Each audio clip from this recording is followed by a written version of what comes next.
The cover is probably the single most important page of any comic book, without which you cannot tell a book by.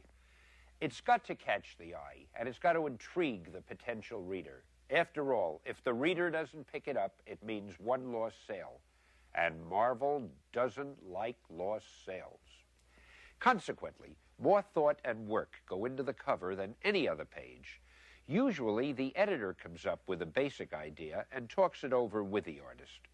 If there's time, the artist will do a number of layouts until one final version is agreed upon. Now, for some typical comments and criticisms that you might expect to hear from typical Marvel editors. Not that we mean to imply there's anything typical about any aspect of Marvel Comics. Here's a sample layout for the cover of a magazine called Nova that didn't quite make it. If you listen carefully, you can hear the editor's typical, gentle, kindly observations.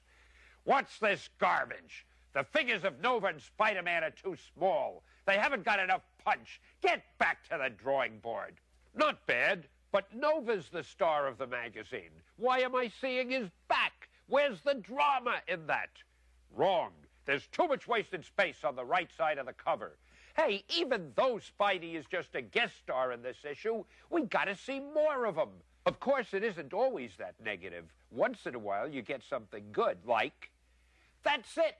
We get a good view of both stars, and they're larger than in layout number 1. Hey, and this is good perspective.